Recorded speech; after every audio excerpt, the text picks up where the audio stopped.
Do you play Clash Royale? Do I play Clash Royale? Okay, today we're interviewing one of my most interesting friends, Eric Zhu. He's the co-founder of Aviato, aka the guy who raised $20 million in his high school bathroom when he was 15 and got kicked out of that, got suspended from high school for that, aka Sperm Racing guy.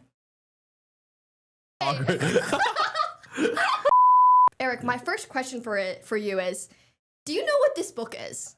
Yeah. This is my favorite feminist literature book. Yeah. Feminist literature book? Yeah, I read a lot of feminist literature. Really? Yeah. Can you read this book? Read the table of contents. And can you tell me which one you speaks to you the most? Neural disorder, schizophrenia, bipolar, depressive. I think I have gender dysmorphia. That really speaks to me. Gender dysphoria from Sperm Racing? Yes. Like what traumas do you have from being thrown into tech at such a young age? I think gender dysmorphia. Wait, what is it? Is this like a dictionary? This is basically a book where you diagnose mental disorders. Yeah, I think right. so. Yeah, it's the gender dysmorphia. This one. I think I have another problem on this list. I don't think we're exploring right now the disabilities. I don't think I have gender dysmorphia. I think. What the fuck is paraphilic disorders? What is this I don't know. Let's see. I'm a feminist. Is why I have gender dysmorphia. Anyways, time to get serious. So Andrew gave you this book, right? Oh my God, yeah. Or he gave me it to. He was like, you know what? Maybe during the entire podcast, you should just try and diagnose Eric. I think he gave me a book. I think during my birthday it was My Lesbian Experience. My lesbian experience. Anyways, Eric, let's talk about sperm racing. How did this even come together? After having gender dysmorphia for a couple of years, it was like. No, actually, so what happened was I was with some crypto health people. They were very good friends with Brian Johnson. I heard you were with Ansem and Meow. Maybe. Actually, first time I Meow, it was crazy. I met him in my birthday, and then we took like a walk. But he was like one of the most insane.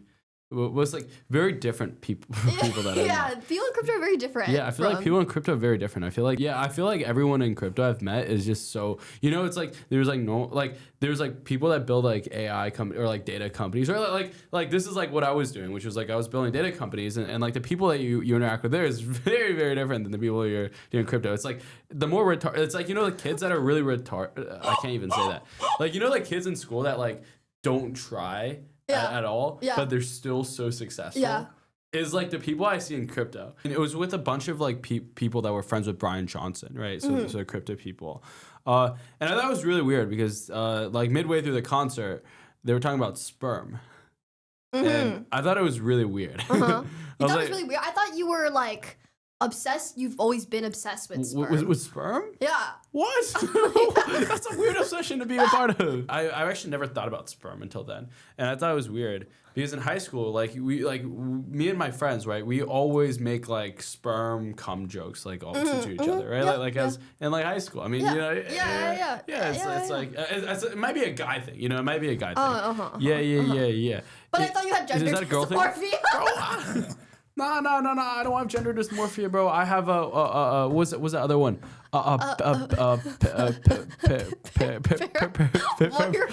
Voyeuristic. Yes, sir. No. Is that even like is that like a mental disorder? Is that like why like OnlyFans makes so much money? Maybe. I think so. Yeah. Anyways, how common is that? Huh? Common I is got you the flag so you could lock in on the conversation. Okay. Lock in on the convo. Bro, I swear to God, all the Koreans look the same, bro. Not to be racist or anything. I'm like, what the fuck, bro? I literally, bro. Can you tell them apart? I don't know, but I just wait. Can you tell them apart? Yeah, this is Chaewon. Hold on. Let me pull up the fucking picture, bro. This is terrible. Yeah. Who were you there to meet at the Millennium concert? Very, very special guy. Bro, tell me you can tell these people apart. Tell me you can tell these people apart. Well, okay, lock it, Eric. Lock it. Okay. So you're talking about sperm at this concert with a bunch of crypto people. Mm-hmm. So I thought it was like, I was like, they're talking about sperm. Like, wouldn't it be funny to like race sperm? Because they're talking about like, oh, like, have you got your sperm tested? I was like, what? I'd never really thought about sperm. I had this idea for a while, but I never actually did it until, this billionaire, he flew me out to New York for a weekend. And he was like, what's the craziest idea that you have that's not your current company that you always wanted to do? And I was like, oh, this is like kind of, I'm just going to say a bunch of stupid things. First one was like a public urination app. What? Because like, have you ever been at a concert and you really wanted to like use the restroom, but you don't know if it's like, bro, like something I learned recently, like if you're 18, if you urinate publicly, you could actually get arrested. So, like if you're over 18? Yeah, if you're over 18. Oh shit. Yeah, do you know that? No. I didn't know that either. Bro, you're fucked. Yeah, bro, I'm fucked. You're fucked. Yeah, so like what if you had like illegal urination zones? Wait, also, why was a billionaire flying you out to New York? Is that your sugar daddy? No, I wouldn't say it like that. He's not my sugar daddy. He's a great man. He's an important investor. He's not an investor. He's a friend. He wants to see kids. Well, that sounds wrong. You know what I mean? He wants to see people do stuff in high school and actually, He wants to see people succeed. He wants to see people do. Yeah. That's what I mean. Yeah. No, I knew there was a better way to phrase this. Yeah. But yeah, he flew me out and. So the first, he was like, oh, the first idea is, like we can't really do that. And then I was like, oh, what if we like race sperm? And he thought it was interesting. He was like, oh, like, do you know fertility rates are declining? And I was like, yeah, I know fertility rates are declining. And then I looked more into it. I was like, oh, shoot, sperm is like a really good proxy for your overall health. So like the healthier you are, the faster your sperm is, right? So you're essentially like turning your health into like a competition. And that was a pretty crazy concept. So we put a manifesto out, and then we sent it to friends as a joke, and people start putting money in it. I was like, there's no way people would put $100K in. Who's putting money in it? Who's funding sperm racing? A lot of people. Like what kinds of people? A lot of great people, respectable people. Very respectable people? Yeah. They're crypto people.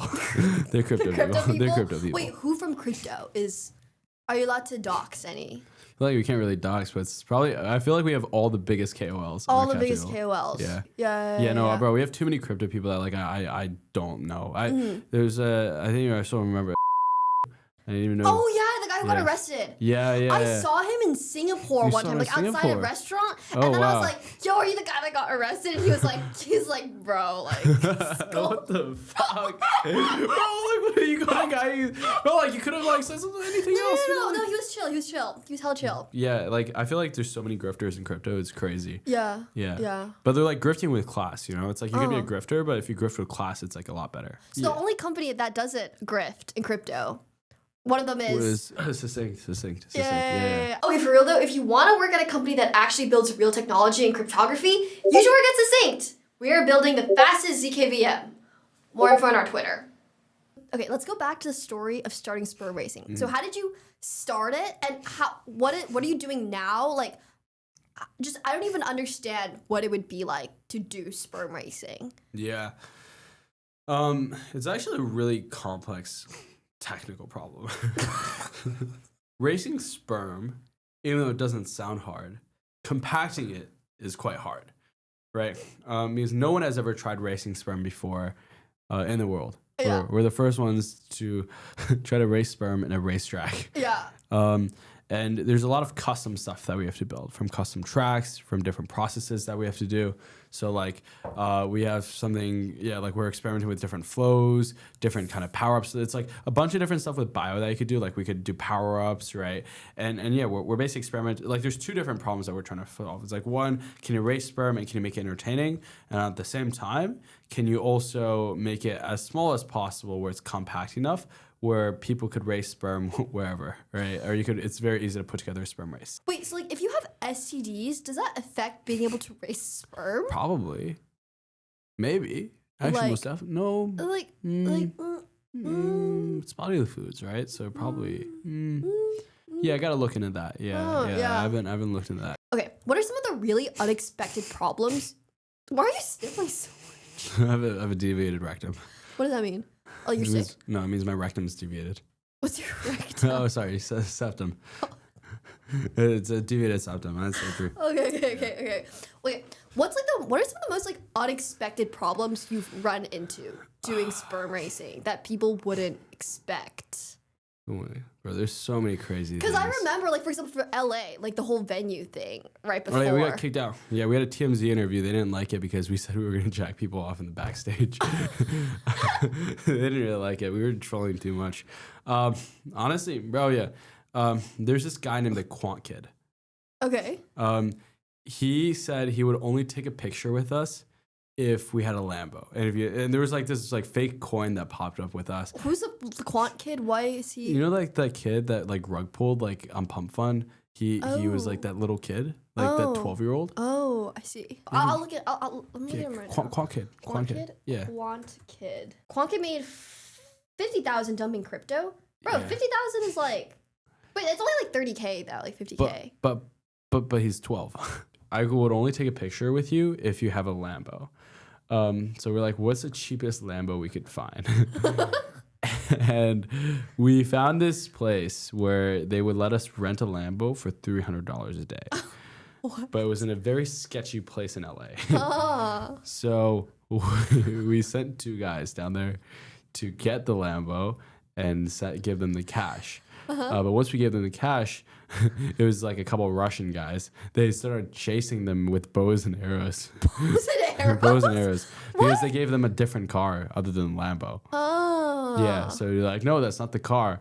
And then they started chasing them with bows and arrows. Like shooting, like, what the fuck? Which is the funniest thing I've ever seen. Because they were FaceTiming me. They're like, oh my God. That doesn't even seem real. That doesn't even seem real. No, they were shooting. So many crazy things happen in LA. I know you guys were in an ex-porn house. Oh, yeah. No, first day we came in, there was condom wrappers on the floor. And then we talked to the neighbors, like, why is nothing working in the house? We asked the neighbors, and it was like, oh, this is for porn shoots. Oh. And I was like, what the fuck? I was trying to cook steak. And there were like a bunch of mirrors everywhere. A bunch of mirrors everywhere. Yeah. But How do you feel like you've changed after all those experiences? Or have you? Because I think it's like all the side quests, It's Yeah. like, I mean, I know you traveled like the world, right? Like What? no, not travel the world. What was it called again? You were you backpacking, or was it a different one? No, I guess I was traveling a lot. You were traveling. Yeah. Like you yeah. probably learned a lot like from like these trips. Like you kind of Yeah. like get more perspectives, Yeah. right, and stuff like that. It's Yeah. like crazy, like how these people like live and like stuff like that. What are you guys working on now for Sperm Racing? What's the next? I think you're hosting something in Vegas, right? We're doing a really big race. We're preparing a lot of like I'm aiming for, so schools is like the easiest place to go viral. Right, where it's like one person talks to another person. Like I know how to do that really well. So we're waiting for when school comes back in a session. We have a whole campaign lined up. So we've been preparing for the last like 2 or 3 months on like this new campaign that Is I know it still schools or? It won't be schools. It would be the biggest. I can't name the celebrities yet, but it's the biggest celebrities that you probably watched, and a lot of athletes too. Yeah, which athletes. is crazy. Yeah. I see. Like legitimate athletes, like NBA athletes. You have like big swimmers, right, and stuff like that, which is gonna be interesting. Alpha. Yeah, Alpha. but it's gonna be fun. I'm excited. I think there's a lot of interesting stuff. I think it's like started as a joke, but I think legitimately though it could be a sport, it could be a business. It just took a lot to kind of figure it out. Yeah. Like initially it was like, okay, like I'm gonna spend all the money in LA. It was like a binary outcome, right? Like one of the things I wish I did with the data company was like I wish I took more risks, right, and took bigger shots, right, and did more ambitious things. And I think with this, it was kind of interesting where it's like, you kind of make really bold bets to get to the next part, right? And after we spent all the money in LA, even though some of it didn't work out, some of it worked out, it got us to the next part, right? And from this next part to this next part, I think it's just pretty exciting how everything's working. Yeah, no, that sounds super, super exciting. And like, so you mentioned how, like for schools, it's very, very easy to go viral. And I remember you told me once, you told me like, there's only 3 things that go viral. It's like either you're doing something controversial or like super funny or something else. I don't really remember, but like, I guess you've always had this like knack for virality, right? Especially because, you did all like that bathroom stuff when you're 15. Like, what is your thesis? That's so wrong. You did all the bathroom stuff when you were 15.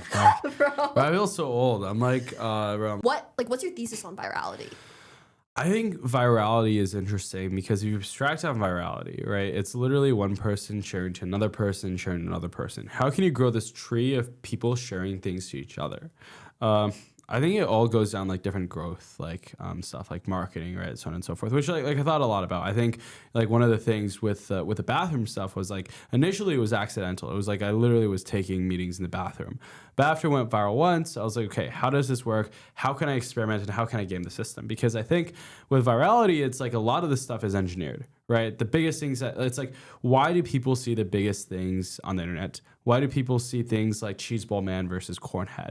And they all have like very, very specific things, right? And they're all very specific things to try. I think with marketing, it's like everyone's following like the same playbook as everyone else, right? So like, how can I, do this video that's replicating this video? How can I, maybe hop on this trend, right? But like inherently, what the best marketing campaigns are is that you're creating your own trends. So how can you create this like new trend, right? Like something that's completely distinct to something that's completely different, or find this like arbitrage opportunity in content where like not that many people are doing a specific thing. So for example, like one of the things I've been experimenting a lot with is UGC creators. We had this character that we made. It was called Dick Gay for our Sperm Race. I remember him. Yeah. He was He was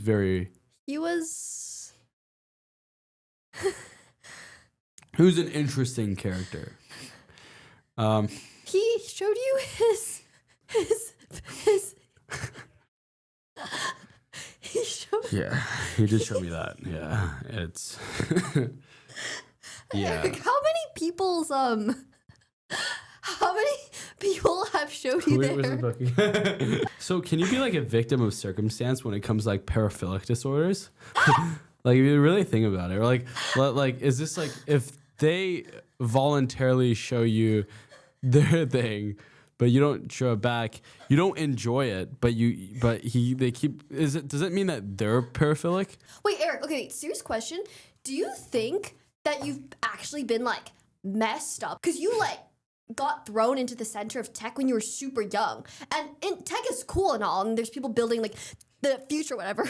But there's also a lot of really fucked up people. Do you think you like actually got messed up mentally from being exposed to all this shit? No, it's like here's the thing. It's like I see all these things, but like I don't associate myself with that shit. Like there's things I find like I feel like I'm a pretty like vanilla type of guy. Okay, like I don't like I find a lot of this stuff weird, right? Like a lot of this stuff like super weird, super kinky and shit like that. I'm like, bro, like that's weird. So like I see all that stuff, but like I feel like I don't associate with that kind of stuff. It's like I feel like people that get messed up are people that have weird desires, right? Like I feel like I like literally just like fucking around with my friends. Like, are you friends with people from your high school? Like, I'm really curious about that. I feel like it's like the same. Like, are you friends with people in your high school anymore? Like, do you still talk to them? You can't really call with them every single day, right? You're hanging out with different people. I feel like I hang out with just so many different people that it's like, it's like, yeah, like if I see them, we're gonna be friends like right away. Like we're gonna, still fuck around and like do everything that we did before. Do you ever feel like have you ever had the thought where you're like, holy shit, I fucked up my life? I'm not saying you fucked up your life because, again, if I was a guy, my dream would be to work on Sperm Racing. Like you're literally doing my dream job. You're literally doing my dream job because obviously you're going down one of like the most unconventional paths ever. You're young and it's like all these things where it's like, did I fuck up my life? Like, have you ever thought about this or like? I think one of the things that I kind of realized recently is that like you kind of have like this is the perfect age to kind of take the biggest, boldest risks ever. Because no one's going to care what you did now 10 years from now. Like people go irrelevant very, very fast, right? Like they're probably not going to care. And people change, right, a lot. And it's also like, how can you like if you care about what other people think, right? Like it's just so hard because you're kind of constrained to like a very, very specific kind of, place. I think it's like, am I gonna have trouble getting a job in like banking after like I raise sperm? But like, what would I want to go into banking, right? And then what do I actually want to do with life? I feel like it's like right now it's like I'm at the stage where like fucking around, finding out. Like the more I fuck around, the more I find out, right? Yeah. What are some of the craziest rooms you've been in? I mean, you know some of the stories. I know some of the right? stories. You know some I'm of the stories. asking you, what can you I share? can't really share. I mean, it's very surreal, like being around like rooms with like. I feel like these people are just so different, right? Like there's like people that hang out at home, right, in Indiana, which everyone is pretty much almost like the same. Like those are like I really you could categorize everyone into like this like I don't know like 30 20 I don't know if you've seen this, like you could categorize everyone in like 25 30 personalities or something like that. I didn't see. Yeah. But and then there's like these guys that are like complete outliers, right? It's like so insane that they're like a one of one in the world. Like there's like 10 different like, you know, I guess like engineers that go to Google, right, and stuff like that. And there's like, you know, one of Meow, for example, right? Like there's no one in the world that's like Meow. Yeah. And yeah, like these people I just find so fascinating. Like it's just so crazy. You know, like seeing how these people interact and stuff like that. Was it your dream to make it out of Indiana? Like you didn't like Make it out like the hood. before you made it or quote made it or like before you started becoming famous and such. Before I started racing, other guys come. Fuck. What am I doing with my life? Because my parents didn't know what I did, right? Like my parents always wanted me to go to medical school. Like in third grade, my parents made me dress up as a doctor. Yeah. I mean, so. you're still kind of doing medical stuff now. Yeah, bro. Yeah. Are they proud? Actually, the way my mom found out I was racing sperm was on the news, and she called me. She was in China. She called me. She was so pissed. She's like, "What the fuck are you doing?" And I was like, "Yo, no, I swear it's for medical." Like it was during quarantine. I met some insane people. I feel like I always pulled so many stunts, right? Like.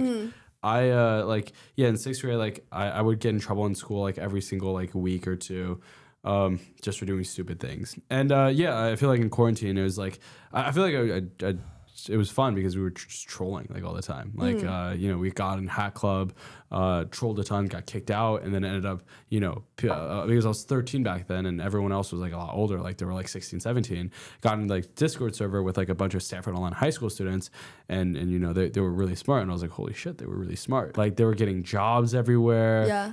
They were it was very surreal. And so I kind of got accidentally into it, and then it was like Gen Z Mafia back then, like before all these people were big, right? Like Sam Altman was in there. You had like Michael Siebel, Justin Kahn, and all these like big people in tech nowadays that weren't that big back then. They were like all like really, really active in there, and everyone was like so accessible. And that's kind of how I got in. And then I like generally found something that I was really passionate about, which is like great. Like most people aren't passionate about building companies or passionate about You're passionate about building Aviato. I think it was fun, but I think that's why I also started Sperm Racing, was because I feel like, am I going to do enterprise software for like the next 10 years of my life? Probably not. Like it was like I was with the founders of a company called Affinity, which is this big VC CRM, and it was like he started at the company when he was 20, now he's like 30. He always wanted to build in bio, right? And it was like he spent the last 10 years selling to like customers. Like even though it's cool, like selling data and a lot of like the stuff, it's like, fuck, do I want to spend my like early, like teens or 20s doing enterprise software? Like I want to work on something crazy, crazy ambitious. That's like insane. Yeah. Right. Even though Sperm racing is it's insane. It's like a one like no one else has done it. Like just saying the word sperm racing is fucking crazy. Like you go to a place and you're like, hey, I race sperm. Yeah. Well, now people knew about it, but before it was like big. Yeah. You go into a place, you say, hey, I race sperm. At the end of the party, everyone knows that you know sperm racing. Yeah. Everyone comes to it like, holy shit, this is insane. And it's like a one of one idea, right? Which is just so refreshing. It's very special. It's very special. Like even though like Aviato is making a lot of money, like we're making like millions like every single month. It's like at the end of the day, it's like I want to build something crazy, crazy ambitious, right? Something that's absolutely insane. But I mean, I'm having a lot of fun. Like you get to work with people that are really sick. I mean, everyone that works, like imagine if you're working at Sperm Racing, right? It's like you attract the most entertaining people. You attract the most entertaining people. I feel like a lot of this stuff too. When I was trying to pull out Aviato, like Aviato, like I've been building for the last 4 years, and like it was really, really tough. Like there were tough moments, right? Yeah. Like lows were really low, the highs were really high.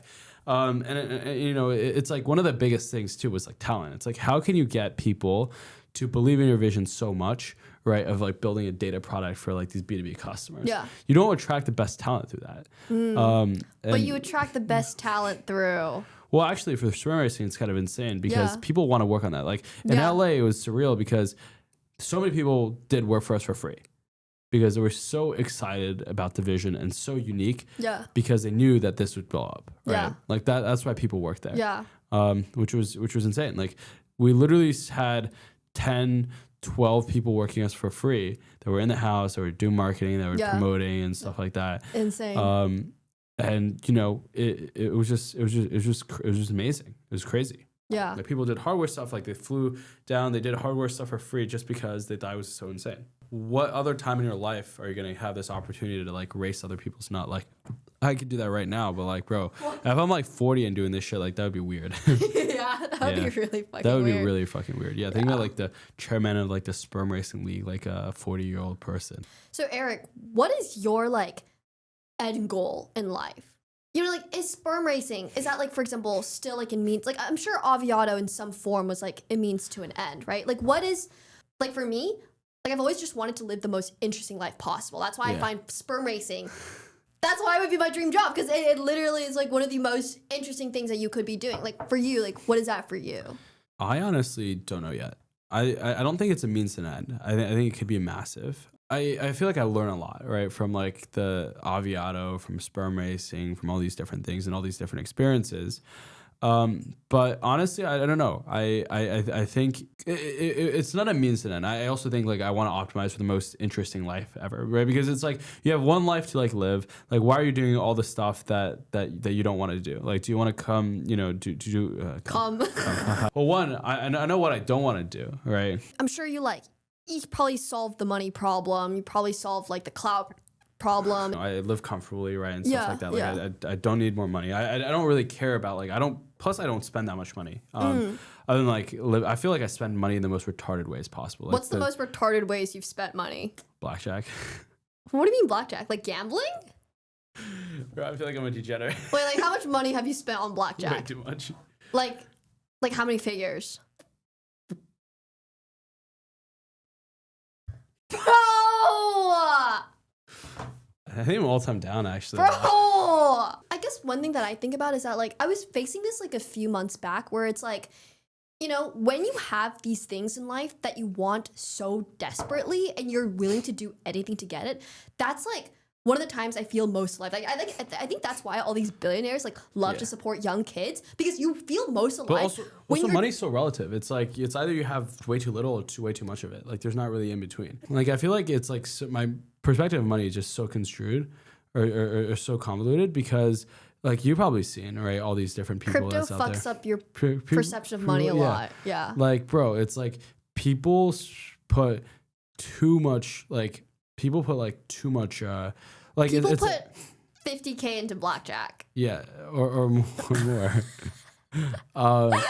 And yeah, it's like people would just basically like give millions of dollars just like there's so much money to, and especially with like, you know, difference between a million and a billionaire, that's like 1,000 millions. Like spending $1 million is really fucking hard. Spending $1 billion is much harder. Yeah. Right. And you know, it's like they could give you like $1 million and not care about it. Right, stuff like that, which is insane. And plus, like, interest is crazy. What's your life philosophy? My life philosophy? I think there's a lot of stuff to figure out. I think it's like, well, here's the thing. I feel like eventually I'm gonna have like a family and stuff like that. I feel like I'm not. I feel like I'm not at the point to like settle down. Right. I don't know. I think things are gonna be very different 5 years from now. I think these are gonna be very different 5 years from now. I think there's like a very very vague goal, right, of like where I'm trying to get to, you know, in life. But other than that, it's like haven't really constrained myself to like a specific thing of like, okay, this is when I'm 20, I want to do this. When I'm 30, I want to do this, because I know that these things are gonna be very, very different when I'm 20 or 30, right? So, yeah. Yeah. But yeah. I mean, what are your thoughts on life? Like my thoughts on life? My thoughts on life? I think I like said before, it's just I just want to live the most interesting life possible, and it's like sometimes frustrating. What do you find interesting? That's the part that's hard, because it's like everything. I feel like everything I want, it's all these very, very abstract things. Like, oh, I want to do interesting things. You know, it's like I have no idea what that would look like. I think that's what I'm like. That's kind of one of the things I'm trying to figure out this summer. Oh, I'm taking a gap, by the way. Oh shit, let's go. My parents don't know yet. Oh yeah. Yeah. My mom's making me apply to colleges. I took that SATs. Oh yeah. I was gonna ask you, are you obsessed with going to college? Not really. No. But my mom's really adamant on me. Wait, like applying. how do you balance like? Because obviously a lot of your tweets that have blown up are about your parents getting mad at you. Yeah, my parents are so pissed at me, bro. Like how is your family dynamic? And I think it's like, one day they're pissed at me, then another day they're not, right? So it's like you have Asian parents, right? like, what do your Asian relatives think about all of this? Yeah, I think it's like sometimes they're happy, the most times they're mad, right? Yeah. It's like, they're like why you're hanging out with bad people? I'm like, what the fuck? You don't even know who I'm talking with. Yeah. So like, you love your parents. Yeah, I love my parents. Their parents love you. Yeah. Well, so sometimes. But I feel like I've never really, I never really went to my parents for advice, right? Like, I feel like my parents were like I feel like they were very against when I was initially starting the company, and because the only thing that my parents cared about was me growing tall. So your parents sound like my parents. Yeah, I feel like my parents had never complimented me. It's like they never said like this is great. Right? Have your parents said that? Yeah. Yeah, kind of. Yeah, they Well, have. it was like initially when I started the business, right? I think it was like my parents only cared about me growing tall, sleeping early, and then like stuff like that. School. So they would make me sleep at like 8 or 9 every single night. Yeah. But I had a lot of work calls after, right? So what I would actually do, I feel like that got me more motivation because I would sneak downstairs every single night when my parents went to sleep, and I would get my computer and I would work until like 2. That's why my brother's taller than me. But yeah, like I would sneak down and work till like 3 a.m. and then I'd go to school at like 7, and then I would repeat that cycle like over and over and over again. And I feel like that just got me more motivation to do stuff, right? And I feel like it's like I feel like my parents initially get mad and they're happy after if it works out. And a lot of these bets, it's like you don't know if it works out or not. Are like your parents proud of you right now? Probably, maybe. We'll see. Are you close with them? I talk with them, but I'm kind of like I talk with them like every single like couple days. Yeah. How often do you talk to your parents? It's been less frequent now because I've been really fucking busy. Yeah, recently, I feel like it's like hard. It's like hard to like. It's hard to do things when like your parents are super against. Like my mom didn't know most of the stuff that I was doing, like especially like with the bathroom stuff, right? My parents didn't know I was using the bathroom as an office until it became on the news. I feel like with Asian parents sometimes it's like sometimes you see things that it's very, very obvious what the correct thing to do is. It's very obvious when you should be taking the opportunity. But I feel like Asian parents, because I think a lot of Asian parents have the scarcity mindset, just to be frank. And so they're very like, it makes sense because of their culture, right? And so they're very, very against you taking on opportunities, taking on risks, you know what I mean? So they're very like not supportive of that. Well, the risks are calculated, but I feel like most of the best decisions that I've made are completely nonsensical. What?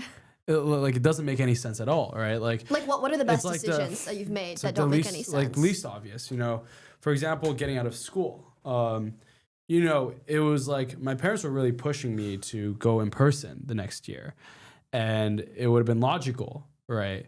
Where like, okay, you go to in person, you go back home, you work, like that's a super safe option instead of moving to SF, pissing off and building your company and not knowing if it was going to work out because back then we didn't know if it was going to work out or not. It was a very risky decision. And like the easiest option would have been, okay, go back to school next year. Yeah. Like take like some of the stuff and like, go to detention and not go to more detention. Like, it's like, okay, like literally the principal like literally told me, it was like, if you didn't fight with us, right, if you just complied with this stuff, maybe took calls outside of school and stuff like that, like none of this would have happened. Like you would have not got, like we would remove the bathroom ban and stuff like that. But I doubled down. I was like, bro, you're treating me worse than drug dealers. Like this is terrible. And I doubled down. My parents were like, comply with the principal. I recorded actually the principal talking to me in school. So I actually recorded the conversation. And yeah, it was like the principal was like, oh, like stop doing this shit. Like this is dumb. Like, like your school's school. Like don't do your business stuff here. Like choose another school. My parents were really pushing me to stop that. But I felt like it was like I just had so much motivation that I was like, you know what? Like I'm not gonna let them do this to me. That even though my parents were like really against it, and they would like say like you're stupid and stuff like that about doing this. Like I kept doing it. Like I kept pissing them off more and stuff like that. I got to the point where I got kicked out, right? And I feel like that was a very nonsense, like didn't make sense. Like this decision didn't make sense at all. But it ended up working out. It would, if I stayed in school, I probably would have been very different. I would have regretted some of the stuff, right? That I would have done. Like it's also like you miss the things you don't have, right? Like sometimes I miss school, but like again, if I didn't start taking calls in the bathroom, if I didn't start doing the company, like would I regret it, right?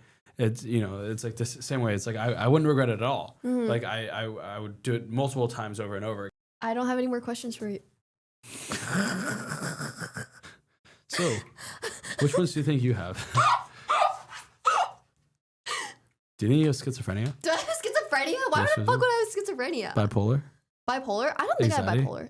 I don't have anxiety. You have anxiety? I definitely have anxiety. When do you have anxiety? Because I just like constantly want to make sure I'm doing like the most high leverage thing possible. High leverage? How do you define like a high leverage? Just like being on the best path possible. Like I constantly want to make sure I am doing the best thing that I can possibly be doing. Yeah. What would be the, that's true. It's so hard to quantify though. Like whatever these tech people say are like, oh, it doesn't matter how much you work. It matters on choosing the right thing to do. You know what I mean? That's but I true. think that's so true. Like, am I doing the most high leverage thing I could possibly be doing? I think that's how I describe it. Do you have trauma? Do I have trauma? Do you have trauma, stress? Just I don't think I have like real trauma. Do you have trauma? No, I don't have trauma. Yes, you fucking do.